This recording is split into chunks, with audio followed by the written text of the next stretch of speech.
Bonsoir à toutes et à tous, c'est Franck avec vous sur IDFM Radio Anguin. Très heureux de vous retrouver comme tous les troisièmes mercredis de chaque mois, de 18h à 19h pour l'émission À toi les étoiles, émission consacrée à l'astronomie mais aussi à l'astronautique.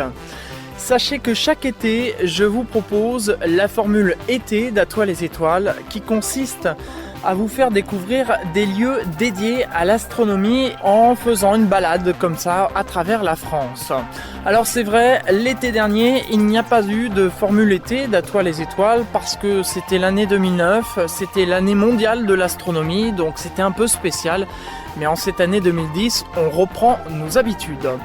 Et après vous avoir fait découvrir le mois dernier le nouvel espace dédié aux enfants, au musée de l'air et de l'espace, au Bourget, Planète Pilote, eh bien pour ce mois d'août, je vous propose ce soir de parler de radioastronomie.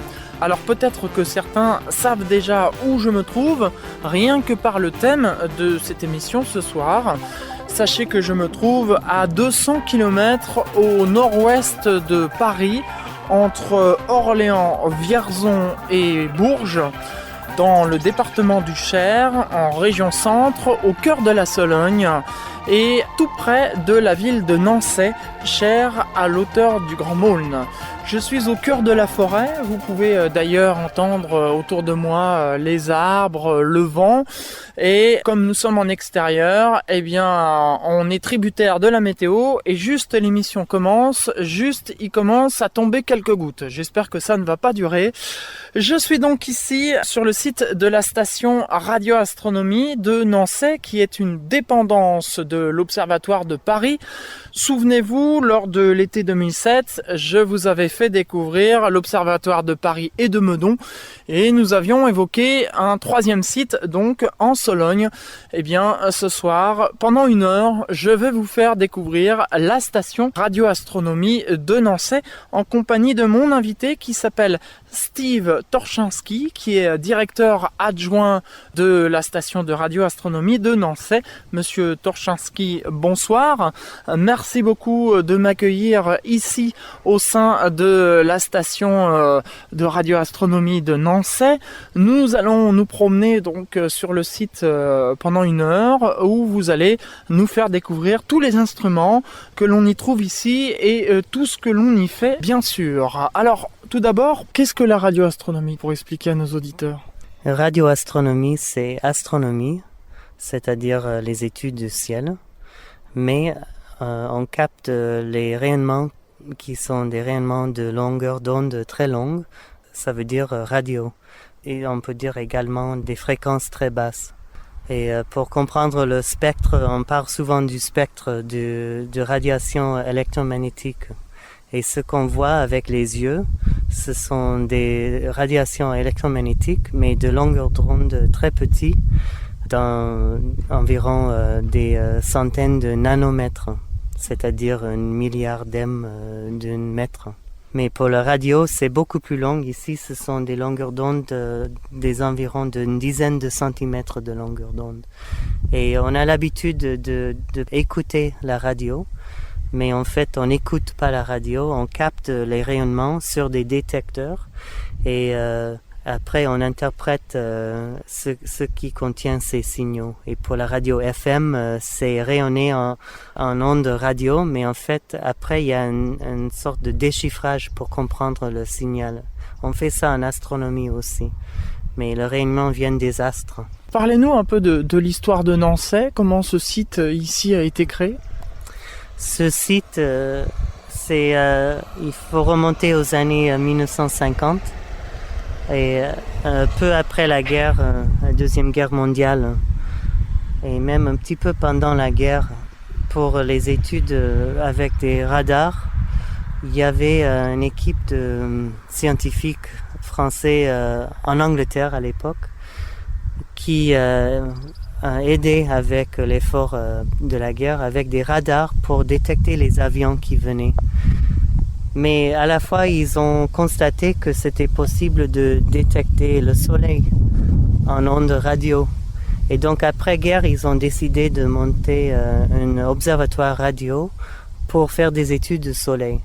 Et on a commencé, je vous ai montré, on ne peut pas montrer aux auditeurs, mais il y a un ancien parabole qui était un radar Würzburg laissé ici par les Allemands après la guerre.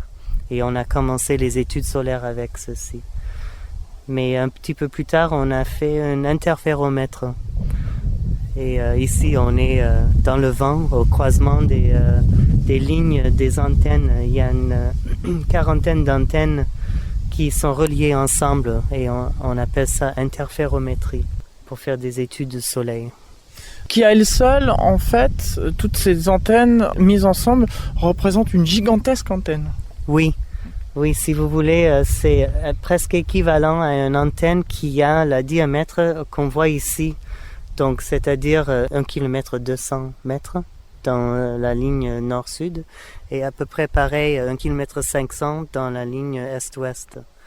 Donc, on a un télescope de synthèse qui a la même résolution angulaire dans le ciel qu'un télescope avec un diamètre de 1 km 500.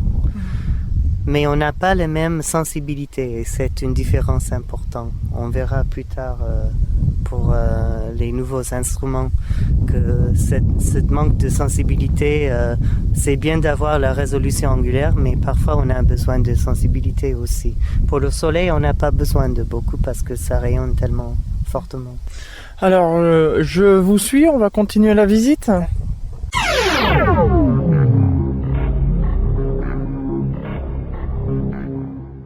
Nous avons marché, donc parce qu'on marche beaucoup ici sur ce site de Nançay.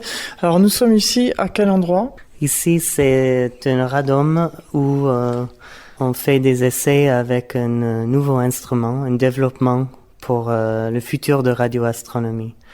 On appelle ce projet Embrace. Et le système Embrace est sous un radome de polystyrène. Le radome est fait de polystyrène qui est complètement transparent aux ondes radio. Ça empêche la pluie d'arriver sur les électroniques, mais ça n'empêche pas le rayonnement radio d'arriver sur les récepteurs. Et on est en train de regarder quelque chose qui ressemble un peu comme un tapis d'antenne ou peut-être même un lit de clous. Vous avez plusieurs antennes. Ici, il y en a effectivement plus de 3000 antennes. Et je parlais tout à l'heure le principe d'interférométrie. Ici, c'est la même chose, mais vraiment à l'extrême. Les antennes sont très proches l'une de l'autre. Ici, ils sont séparés que par 12 centimètres. Et par rapport à la longueur d'onde, c'est à peu près la moitié d'une longueur d'onde. Donc, point de vue optique, si vous voulez, c'est très proche l'une de l'autre. On appelle ça dense. C'est un réseau dense. Et donc, maintenant, par rapport au radiohéliographe, où on a une quarantaine de signaux à relier ensemble, ici, on a des milliers. Et donc, ça représente un traitement de signal très important. Et tout ça se fait derrière, on voit pas ici, mais c'est protégé dans un conteneur à l'extérieur, un conteneur blindé pour ne pas rayonner après.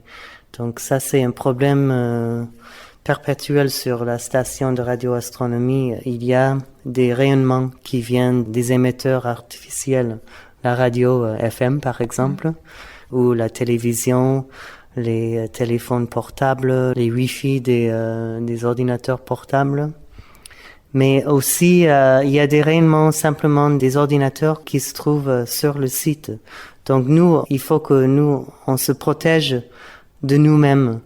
Donc les laboratoires ou les électroniques se trouvent toujours cachés derrière dans une salle, une pièce blindée ou un conteneur blindé. C'est pas un système anti-voleur, c'est un système anti-rayonnement. Pour les auditeurs, pour se représenter un peu, oui, effectivement, ça ressemble à un immense tapis de fakir, qu'on pourrait dire, ou encore ce qu'on retrouve aussi dans les studios pour absorber le bruit. Et sur le site de la station de radioastronomie, il y a d'ailleurs une photo, je crois. Oui. Il y a des photos de ça sur notre site www.obs-nancy.fr. et on voit très bien qu'est-ce que ça donne dans les photos. Vous voyez ici, chaque antenne a une petite carte de circuit intégré. Donc le signal arrive de cette antenne en aluminium sur cette carte. Et après, ça devient un signal qui est envoyé sur la grande carte. On fait un certain traitement de signal. Et enfin, c'est dans un câble, simple coax. On voit quelques-uns qui ne sont pas encore connectés. Il y a beaucoup de traitements de signal qui se fait directement ici. Et après, enfin, pour 1 mètre carré de ce tapis d'antenne, c'est-à-dire 72 antennes, on n'a que 2 câbles qui sortent, qui sont reliés enfin vers le conteneur derrière. Et le traitement de ça, c'est une phase très importante. Et ici, sur Nancy, l'équipe de microélectronique, ils ont développé une puce, un circuit intégré microscopique dans une puce. Et cette puce relie l'addition de 4 signaux. Donc, vous avez 4 antennes l'une à côté de l'autre. Et il y a le traitement de signal qui se fait dans cette puce de 4. Ensuite, on relie ces groupes de 4 ensemble par 3. Et enfin, on continue comme ça pour enfin avoir les 72 antennes dont j'ai parlé tout à l'heure, qui sont reliées ensemble pour envoyer ensuite dans les électroniques qui se trouvent derrière. Et là, il y a encore des traitements de signal pour relier tout ça ensemble. Donc, c'est hiérarchique. On fait ce qu'on appelle un phasage, un cophasage des signaux d'une manière hiérarchique. D'abord par 4 et ensuite par 12 et ensuite comme ça. Quel genre de signaux ça récolte ? Ici, c'est une bande de fréquences ou de longueur d'onde qui sont centrées à peu près 21 cm de longueur d'onde, c'est-à-dire 1420 MHz en fréquence, c'est équivalent. Et c'est très important cette fréquence-là parce que c'est là où rayonne l'atome de hydrogène neutre. Et c'est un signal très faible, mais ce matériel est tellement abondant dans l'univers, dans la galaxie et dans les galaxies externes, lointaines, et même peut-être entre les galaxies, que ça fait un signal assez fort pour être détecté ici sur Terre par des radiotélescopes. Et puisque c'est le matériel le plus abondant de l'univers, c'est vraiment une manière de comprendre l'univers entier. C'est la matière primordiale. Peu après le Big Bang, quand toutes ces particules du Big Bang très énergétiques ont refroidi un petit peu pour se mettre ensemble, on a un univers qui est composé que de cette matière neutre, de ces 2 gaz de hydrogène neutre. Et enfin, une des buts scientifiques de ce projet, c'est d'utiliser cette technologie pour faire un immense radiotélescope qu'on appelle le Square Kilometer Array, le réseau d'1 kilomètre carré. Et c'est pour être sensible au matériel primordial de l'univers. On veut sonder l'univers et voir la distribution de matière dans l'univers lointain.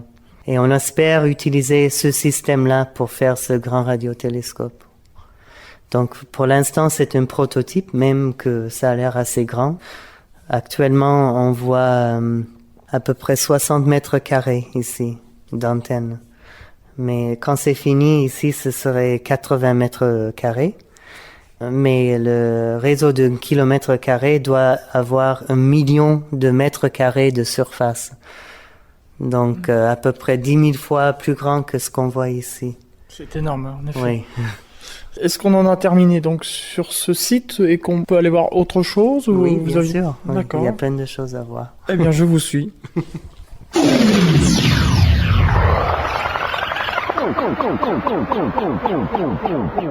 Nous sommes ici de nouveau en extérieur. Il y a un petit peu de vent, on peut entendre. Alors, où sommes-nous là exactement ? Nous sommes dans une clairière du bois de la station de Nancy. Et là, devant nous, on a les antennes du réseau LOFAR. Et LOFAR, ça veut dire en anglais Low Frequency Array. C'est le réseau basse fréquence. Et pour nous, basse fréquence, ça veut dire jusqu'à 200 MHz. Donc en fait, ici, ça recouvre la fréquence de votre émission radio qui est 98, n'est-ce pas? C'est ça. Ouais. Donc ici, les antennes de LOFAR sont sensibles à partir de à peu près 50 MHz jusqu'à 200 et quelques MHz.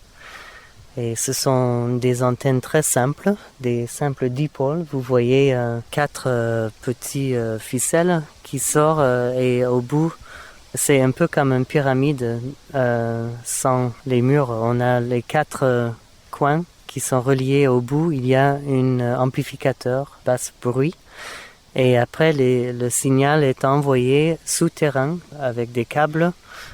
Et jusqu'au conteneur encore, on a souvent des conteneurs sur le site de Nancy.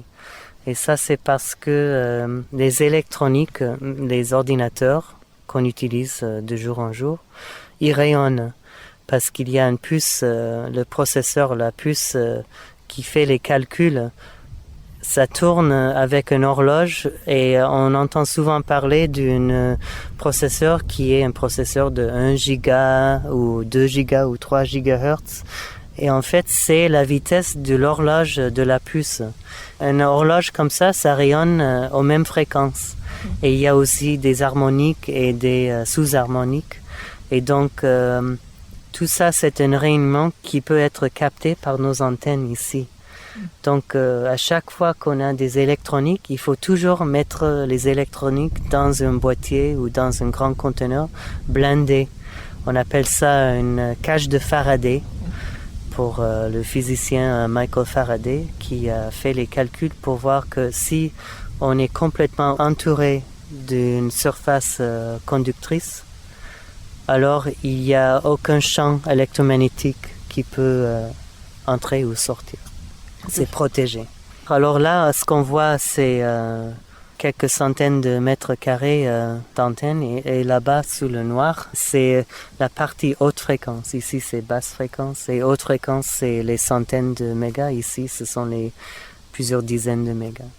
Et le grand but scientifique, c'est de comprendre comment les premières étoiles sont formées dans l'univers. Donc, peu après le Big Bang et cette période dont je parlais tout à l'heure, on a un univers qui est entièrement composé de matière neutre, des atomes d'hydrogène neutre. Il n'y a pas d'étoiles, il y a que ce gaz qui est partout. Et donc, comment cette matière-là est devenue toutes les structures qu'on observe tout autour de nous, les étoiles, les planètes, les galaxies, ça c'est une structure qui n'existait pas dans les temps primordiaux de l'univers. Et on veut comprendre l'évolution, comment on est arrivé ici à avoir des étoiles et des galaxies avec un début où il n'y avait que de l'hydrogène neutre un peu partout. Et donc ce qu'on veut faire, c'est observer cette raie encore d'hydrogène neutre à 21 cm de longueur d'onde. Mais il y a l'effet de décalage vers le rouge. En cosmologie, c'est un effet du fait que l'univers est en expansion. Et plus on regarde dans le passé, plus le signal est décalé vers le rouge. Et donc ce signal de 21 cm de longueur d'onde dans l'univers primordial, au lieu d'être à 21 cm de longueur d'onde, c'est plutôt plusieurs centaines de centimètres de longueur d'onde ou plus long que ça. Et donc cet effet, c'est le décalage vers le rouge. Et effectivement, on sonde l'univers lointain quand on regarde aux plus basses fréquences. On sonde la même matière, mais à une distance plus loin. Et donc, on veut faire des mesures d'hydrogène à cette époque primordiale, avant qu'il y ait des étoiles dans l'univers. C'est une époque sombre de l'univers. Il n'y avait pas d'étoiles. On parle souvent de l'époque sombre de l'univers. Mais il y a des rayonnements. Il y a des rayonnements, pas des étoiles qu'on peut voir, mais des rayonnements de cette masse d'hydrogène neutre qui se trouve partout dans l'univers. Et avec LOFAR, on espère faire de cartographie de cette époque-là.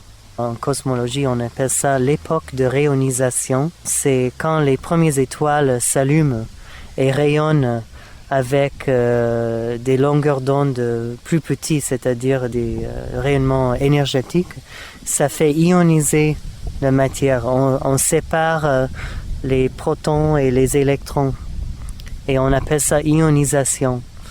Et ce qu'on veut sonder avec l'OFAR, c'est l'époque juste avant et pendant cette époque de ionisation. On dit réionisation parce que en fait c'est la deuxième fois, parce que je parlais tout à l'heure, après le Big Bang, la matière est une plasma. Ce sont des atomes et des protons libres qui sont un peu partout dans un plasma, un fluide de charge électrique libre. Mais après, ça refroidit et on a cette matière neutre. Donc plus tard, c'est réionisé. Et c'est l'époque de réionisation quand les étoiles s'allument. On veut comprendre cette époque-là avec l'OFAR. J'ajouterais simplement que ça fait partie d'un plus grand réseau européen qui a son cœur aux Pays-Bas. Donc c'est vraiment très très grand. Aux Pays-Bas, c'est une centaine de fois plus grand que ça.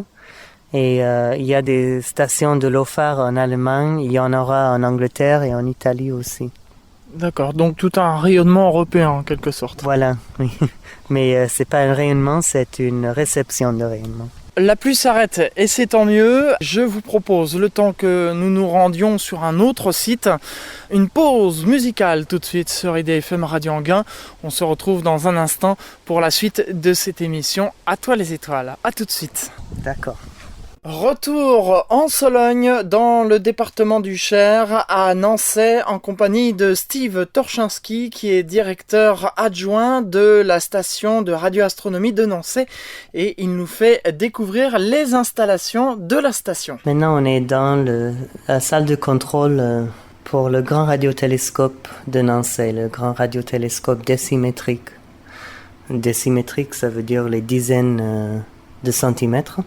Et en effet, ce télescope a été construit surtout pour faire des mesures autour de cette raie encore de transition de matière neutre hydrogène neutre à 21 cm de longueur d'onde. Et c'est un télescope très particulier. C'est le seul qui existe actuellement dans le monde avec ce concept. On voit un grand grille qui a 35 mètres de hauteur et 300 mètres de longueur. Et ça, c'est le miroir primaire du télescope. Et en fait, c'est une partie d'une surface concave. Dans ce concept-là, ce n'est pas une parabole qui est normale pour un télescope. Un parabole focalise les rayons et fait une mise au point comme il faut. Mais là, c'est une sphère. Et donc, on n'a pas vraiment un foyer comme on a normalement dans un appareil photo ou dans un télescope ordinaire. Donc, pour corriger cela, on a un système au foyer, si vous voulez, du miroir primaire.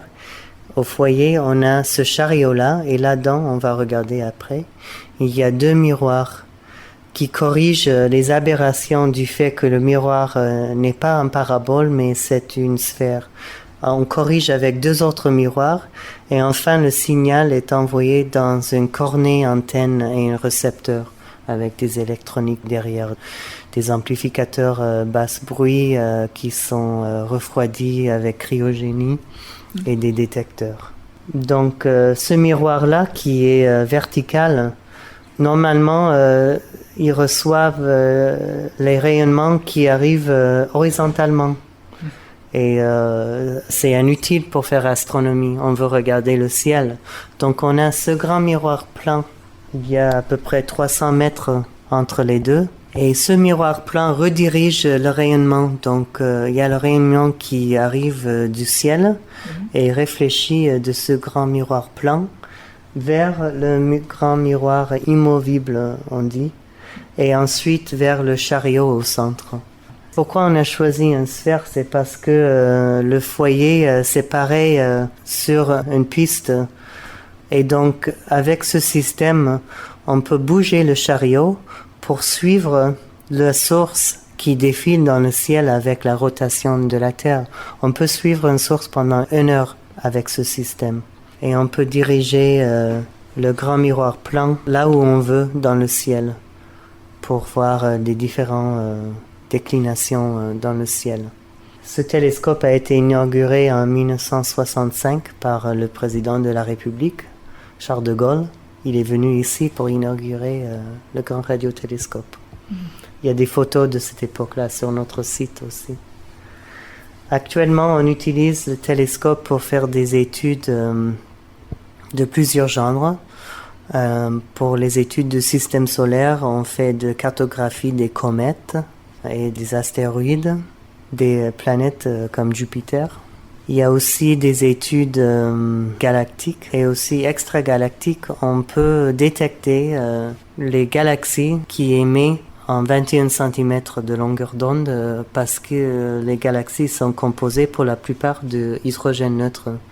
Malgré toutes les étoiles qu'on voit, on peut compter dans notre galaxie, la Voie lactée, mais aussi dans les galaxies externes. La Voie lactée est composée des centaines de milliards d'étoiles. Mais malgré cela, la matière la plus abondante de la galaxie, c'est hydrogène neutre.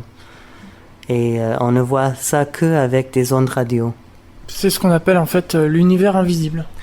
Oui, c'est invisible à l'œil, mais pas invisible à nos télescopes. Alors là, il y a toute une pléiade d'ordinateurs donc, qui contrôlent ce radiotélescope. Oui. Alors, on a un banc de 7 écrans ici pour montrer différents aspects du système. Le pointage, la source actuellement observée, l'état des amplificateurs, la température du système, plusieurs températures, plusieurs fréquences, les spectres qui sont sortis actuellement. Donc, il y a plein d'informations sur tous ces écrans. Et alors en ce qui concerne la météo, parce que là tout à l'heure on s'est fait un petit peu arroser par une petite bruine, et le ciel est actuellement couvert, mais tout cela n'empêche pas le radiotélescope de fonctionner normalement. Oui, effectivement, parce que les ondes radio ne sont pas trop gênées par l'humidité dans l'atmosphère, par les nuages. C'est à peu près transparent pour les ondes radio. C'est un peu comme nous, on peut voir à travers une vitrine. Ce qu'on fait actuellement. On est dedans, il y a une vitrine et on voit parfaitement à l'extérieur. Il y a de matière là, mais c'est invisible. Et pour une vitrine, c'est invisible à peu près pour les longueurs d'onde visibles, c'est-à-dire dans les centaines de nanomètres. Alors également, les nuages, c'est comme une vitrine pour les ondes radio. C'est complètement invisible, c'est transparent. Eh bien, on va peut-être aller voir de plus près. Oui, bien sûr. Alors, je vous suis.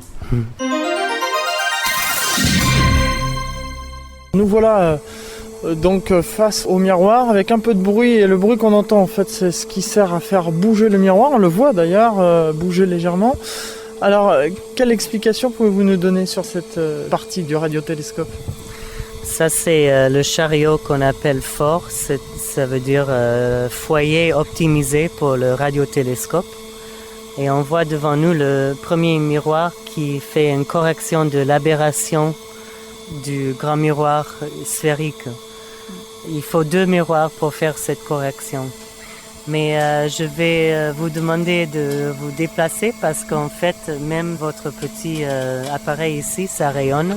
Et on est directement devant le miroir, ça va peut-être le gêner. D'accord. Donc on va reprendre un petit peu après. D'accord. Donc voilà, on a bougé un petit peu. Alors, première question, avant de vous laisser donner vos explications. Alors, les petites perturbations que j'ai faites, elles vont être corrigées par les ordinateurs ? Je pense que ça va être simplement jeté. On va supprimer ces données où il y a des parasites ou des signaux qu'on ne veut pas dans le signal. Le grand problème en radioastronomie, c'est que le signal qui nous intéresse est tellement faible et les signaux qui arrivent des émetteurs artificiels comme les appareils, les téléphones portables et même les appareils photo numériques. Parce qu'un appareil photo numérique, c'est pas d'autre qu'un ordinateur portable avec une puce qui tourne avec une horloge, comme j'ai expliqué tout à l'heure. Et c'est tellement puissant, les émissions qui viennent de ces appareils-là, que Le signal qu'on veut est tellement inondé que souvent on ne peut pas faire autrement que de rejeter complètement les données qui sont prises pendant ce moment-là. Bon, j'espère que j'ai pas gâché des informations importantes. Non, parce qu'on fait des pauses de longue durée. Donc là, on était devant pendant quelques secondes et après, pendant une pause de quelques minutes ou parfois même une demi-heure ou une heure, ça ne représente pas beaucoup. Mais les émetteurs sont tellement nombreux qu'on a souvent beaucoup d'ennuis avec ça. Et vous avez des appareils autour de la station qui empêchent les ondes de téléphone de venir On ne peut pas empêcher les ondes de venir sur la station, mais on peut mettre en place des accords avec les émetteurs.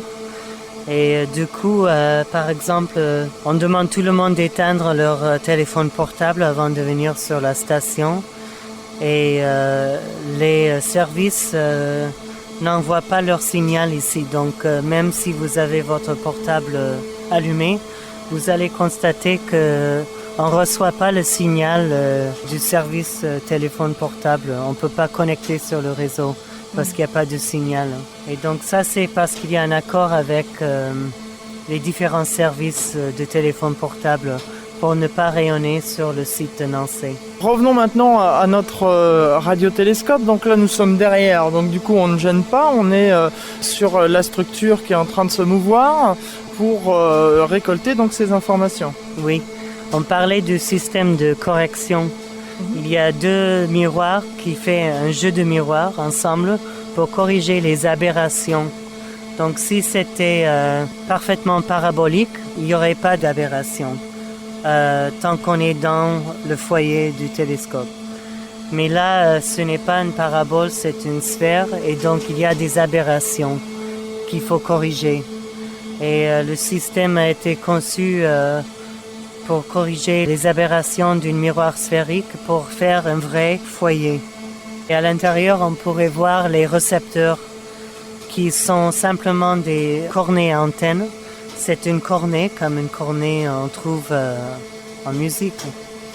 Et ça capte le rayonnement, les ondes radio, et les redirige vers des détecteurs, des amplificateurs, et ensuite, enfin, les électroniques. On a quelques placards ici, blindés, où se trouvent les électroniques, en haut aussi. Et le système est refroidi avec un système de cryogénie. Qu'est-ce que cette petite armoire là sur le côté qu'on voit Alors, ça c'est un nouveau système pour capter les ondes du radiotélescope. Et on est en train de tester ce prototype qui peut éventuellement remplacer le grand chariot fort. C'est un système qui ressemble beaucoup au système Embrace qu'on a visité tout à l'heure. C'est-à-dire, il y a plusieurs antennes très proches l'une de l'autre. Ici, on a 3 mètres carrés d'antennes, 192 antennes. Mais sinon, ça ressemble beaucoup au système Embrace. Et la différence, c'est que Embrace, ça capte les ondes directement du soleil. Par contre, ce système-là, ça capte le rayonnement qui est réfléchi, focalisé par le grand miroir du radiotélescope. C'est un prototype, donc ce n'est pas encore à point et on est en train de faire des tests. Et puis là, je me suis aperçu que depuis tout à l'heure, puisqu'on est sur ce chariot, il se déplace. Alors par moment, il se déplace doucement, par moment, il va plus vite. Pourquoi, au juste ? Alors actuellement, on est en train de se déplacer lentement et c'est parce que on suit la source qui défile dans le ciel. Et ça, c'est un effet qui est dû à la rotation de la Terre. La Terre fait une rotation une fois par 24 heures, ou plutôt 23 heures 56 minutes. Alors, on a l'impression que c'est le ciel qui bouge au-dessus de nos têtes. Mais en fait, les étoiles sont fixes dans le ciel et c'est nous qui bougeons. Et quand le chariot bouge lentement comme ça, c'est pour suivre le mouvement de la source dans le ciel. Avec ce mouvement-là, on peut suivre la source et faire une pause de longue durée en même temps. Donc on capte les rayonnements tout pendant la pause. Donc on part de faire une pause, mais en fait on ne pose pas, on est en train de bouger pour suivre la source. Et entre-temps, parfois il y a un déplacement très rapide. Et quand on fait un déplacement rapide, c'est pas pour suivre la source, mais c'est pour aller chercher une autre source dans le ciel. Alors on change la direction de visée en bougeant le chariot fort vers un autre endroit, comme maintenant. On va suivre une autre source pendant un petit moment. Merci. On va aller voir autre chose maintenant, je vous suis.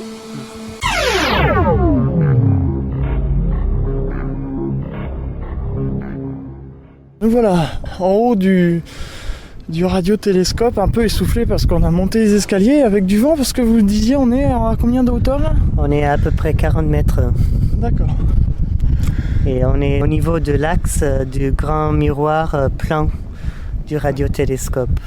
Oui, on voit un peu partout, sauf là où on est empêché par le bois. On voit très bien que c'est la forêt de Sologne. Ce terrain appartient toujours à l'École normale supérieure. Mais la station de radioastronomie, c'est un laboratoire de l'Observatoire de Paris. C'est un des 3 sites de l'Observatoire de Paris. Donc on a comme tutelle l'Observatoire de Paris et aussi le CNRS. C'est une unité mixte de services et de recherche CNRS. Et on a aussi comme tutelle l'Université de Orléans. Donc c'est un peu compliqué quand il faut demander les moyens pour faire ceci, cela. On a des moyens européens de l'Observatoire de Paris, de l'Université d'Orléans et CNRS, de la région centre, l'École normale supérieure. Mais il manque quand même des moyens pour faire certaines choses, on dirait banales. Vous constatez devant nous le rouille qui sort ici et sur le grand miroir aussi. Il y a de rouille et il faut peindre en permanence. C'est un peu comme un grand pont. Les ponts sont toujours peints. Et si on laisse tomber, après un petit moment, le rouille commence à sortir. Et si on laisse trop longtemps, tout peut écouler. Donc il faut toujours chercher le moyen de peindre. Et ça nous manque souvent. On a refait un parti récemment, mais il nous manque encore, ça se voit d'ailleurs. C'est pas très radiophonique, mais effectivement, on peut voir des endroits qui sont un peu couleur rouille. Et là, on a entendu un petit bruit, voilà, oui. C'est de l'air comprimé qui est utilisé pour déclencher le mouvement du grand miroir. Et après, normalement, on doit le voir bouger pour diriger vers une autre source dans le ciel. D'accord, je suis vraiment arrivé au bon moment, quoi. Alors là, on entend les machineries. Je vais en profiter pour vous faire entendre un peu. Voilà, donc là, l'antenne va bouger.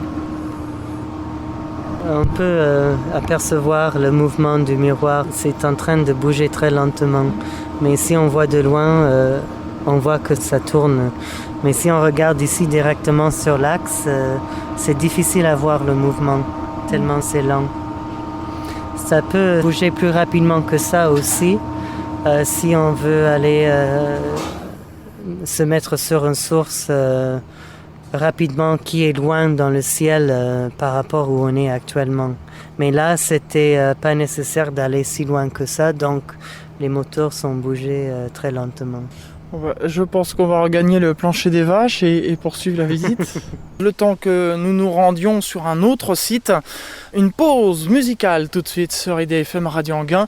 On se retrouve dans un instant pour la suite de cette émission À toi les étoiles. À tout de suite. Nous poursuivons notre visite sous la pluie.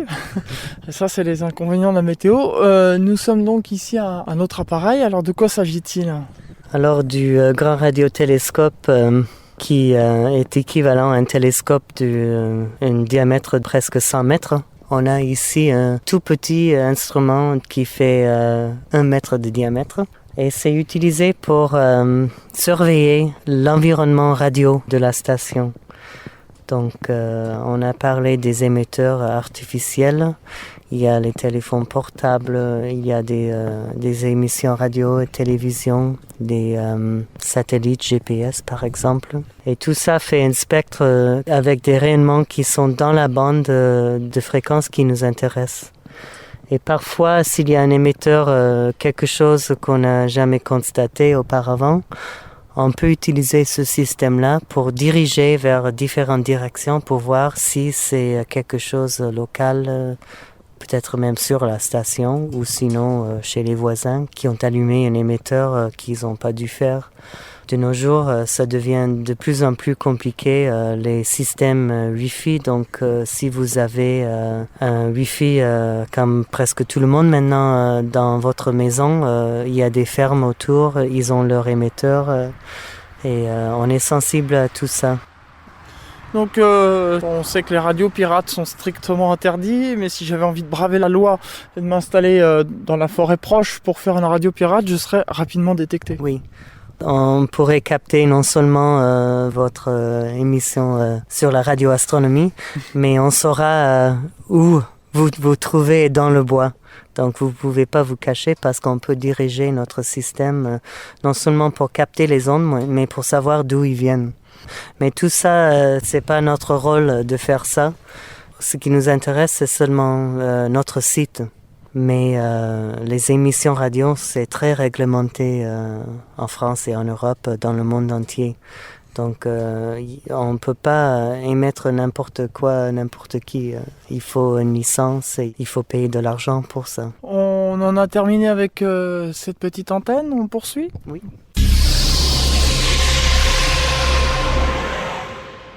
De nouveau devant un champ d'antenne.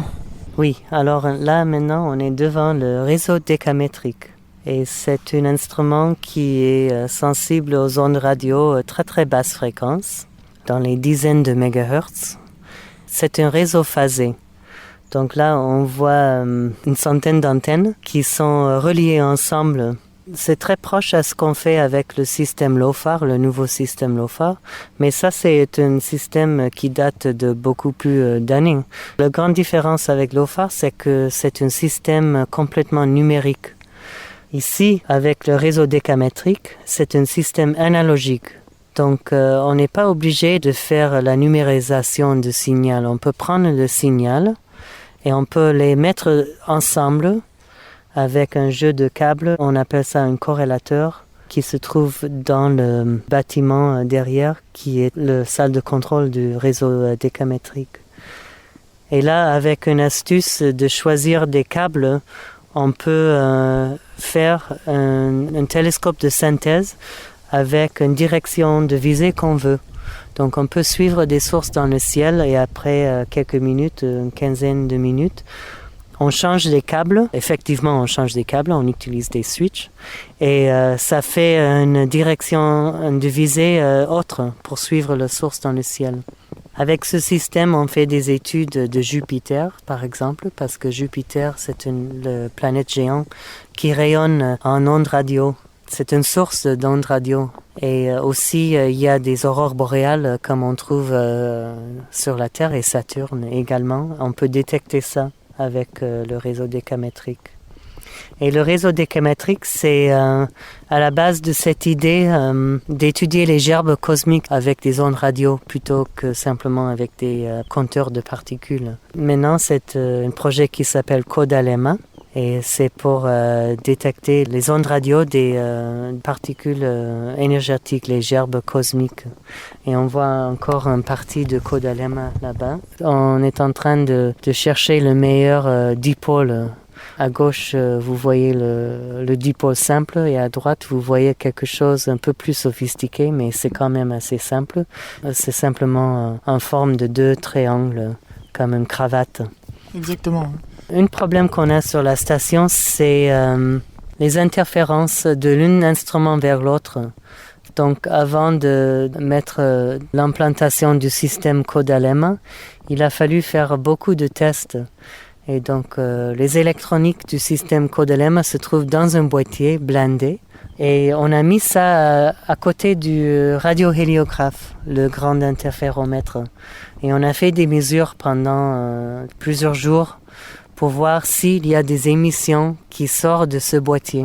Et effectivement, il y en a quelques-uns et donc il faut remettre de blindage et reconcevoir le système pour être encore plus propre. C'est une étude qui se fait en permanence. À chaque fois qu'on veut développer un nouveau instrument, il faut faire attention à ne pas gêner les instruments déjà en place sur le site. Alors, il commence à pleuvoir bien fort là maintenant, mais on peut dire quelques derniers mots sur le système réseau décamétrique pour voir qu'est-ce que ça donne en vue. On peut dire plusieurs arbres de Noël peut-être. C'est des longues hélices qui deviennent de plus en plus larges vers le bas, comme un arbre de Noël, mais un peu penché.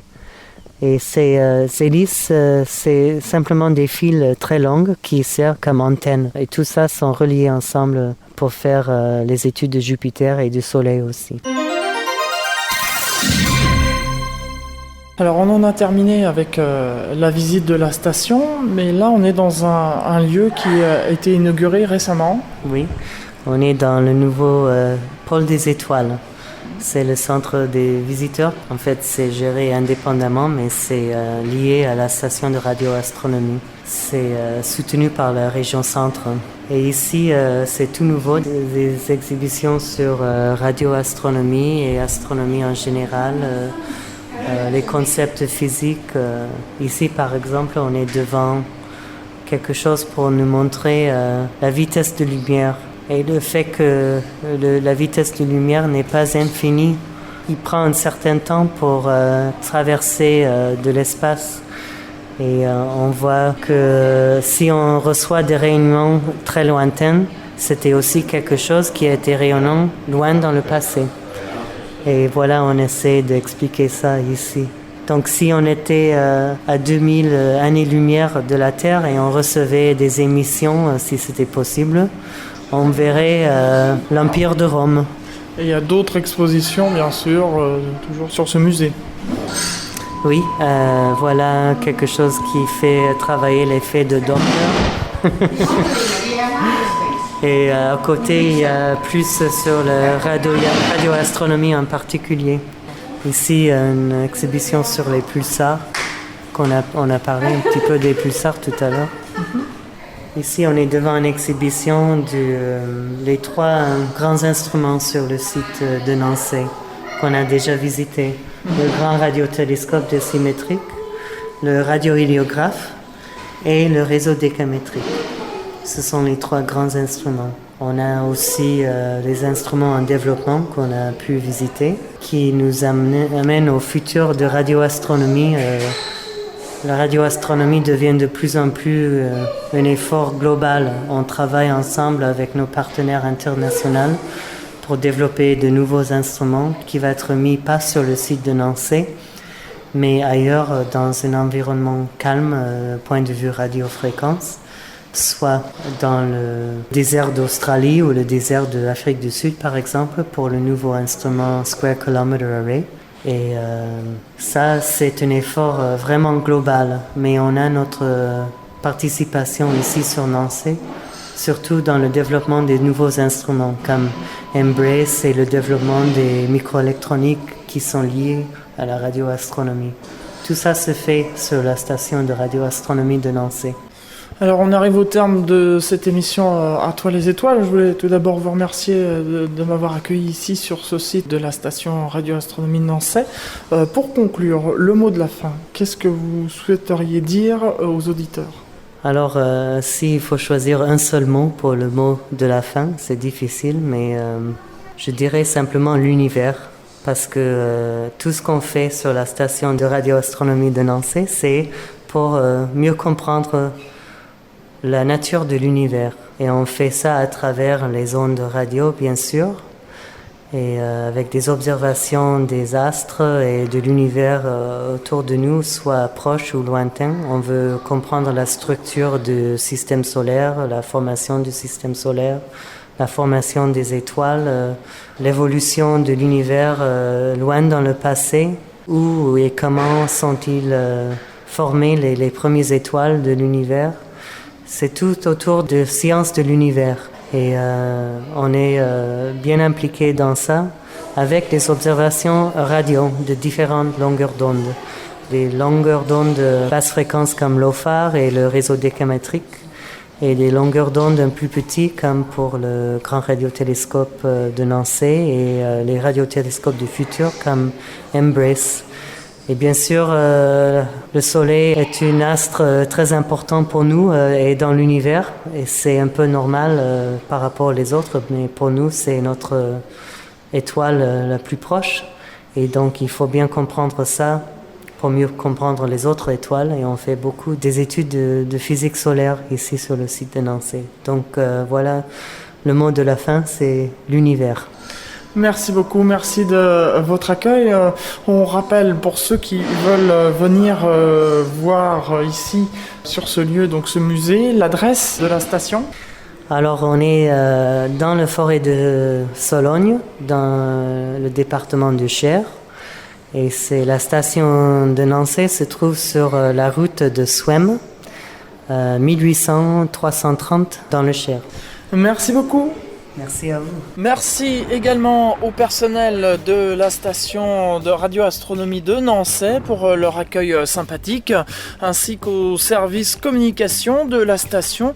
Merci aussi au personnel du pôle de l'espace où nous avons terminé cette émission à toi les étoiles à l'intérieur, parce que la pluie a redoublé d'intensité dehors, ce qui ne veut pas dire qu'il fait toujours un temps de chien en Sologne. Il y a aussi de belles journées ensoleillées et des belles nuits étoilées. Alors n'hésitez pas à y aller lors de vos vacances par exemple.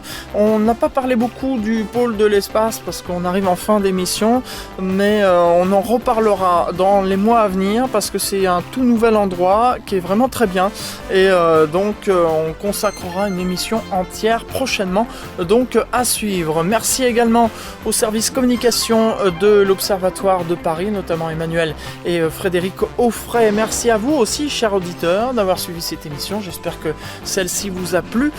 Dans un instant, vous allez retrouver la suite des programmes d'IDFM Radio Anguin, notamment à 19h le journal de Radio France Internationale, suivi à 19h13 du Mag Music avec Toff, à 20h Country et Souvenirs avec Patrick Mollis, suivi à 22h de Astromancie avec Ariane. À minuit, vous retrouvez Logus pour la controverse, antenne ouverte jusqu'à 6h du matin, 6h le journal de Radio France Internationale, et à 6h13 Roberto Milesi vous réveille en musique. Quant à moi, je vous retrouve demain à 7h pour la matinale jusqu'à 10h. Et sinon, eh bien, rendez-vous le 15 septembre pour la dernière émission d'À toi les étoiles de la formule de l'été. Ensuite, eh bien, on regagnera les studios d'IDFM Radio Anguin. Soyez au rendez-vous donc le mois prochain. Salut à tous, bonne soirée, ciao, bye bye.